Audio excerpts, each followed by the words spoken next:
વિદેશ મંત્રી અનિતા આનંદ દિલ્હી પહોંચ્યા। વિદેશ અને વાણિજ્ય મંત્રીઓ સાથે દ્વિપક્ષીય બેઠક યોજાશે। કેનેડાના વિદેશ મંત્રી અનિતા આનંદ તેમના પ્રથમ સત્તાવાર પ્રવાસ માટે નવી દિલ્હી ખાતે આવી પહોંચ્યા છે। આ મુલાકાત એવા સમય થઈ રહી છે જ્યારે બંને દેશોના દ્વિપક્ષીય સંબંધોને પુનઃજીવિત કરવાનો પ્રયાસો ચાલુ છે। વિદેશ મંત્રાલયે આ પ્રવાસનું ઉષ્માભર્યું સ્વાગત કર્યું હતું અને જણાવ્યું હતું કે આ મુલાકાત ભારત કેનેડા સંબંધોને વેગ આપવા, દ્વિપક્ષીય પ્રણાલીઓને પુનઃ સક્રિય કરવા અને આર્થિક સહકારને વધુ ગાઢ બનાવવા માટે મદદરૂપ થશે। અનિતા આનંદની આ યાત્રા ભારત પ્રશાંત ક્ષેત્રની વ્યૂહરચનાના ભાગરૂપે યોજાઈ છે, જેમાં તેઓ સિંગાપોર અને ચીનની મુલાકાત પણ લેશે। આ 3 દિવસીય કાર્યક્રમ દરમિયાન વિદેશ મંત્રી અનિતા આનંદ સોમવારે ભારતના વિદેશ મંત્રી એસ જયશંકર અને વાણિજ્ય અને ઉદ્યોગ મંત્રી પિયુષ ગોયલ સાથે દ્વિપક્ષીય મંત્રણા કરશે।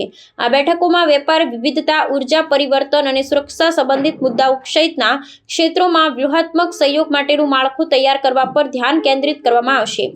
તંગદિલી ભર્યા સંબંધોમાં સુધારો લાવવા માટે વડાપ્રધાન નરેન્દ્ર મોદી અને કેનેડાના વડાપ્રધાન માર્ક કાર્ની વચ્ચે જૂનમાં થયેલી બેઠક બાદ તાજેતરમાં જ બંને દેશોએ તેમના ઉચ્ચાયુક્તોની નિમણૂક ફરી શરૂ કરી છે। વિદેશ મંત્રી આનંદ મુંબઈની પણ મુલાકાત લેશે, જ્યાં તેઓ કેનેડિયન અને ભારતીય ઉદ્યોગ જગતના અગ્રણીઓ સાથે બેઠક કરશે।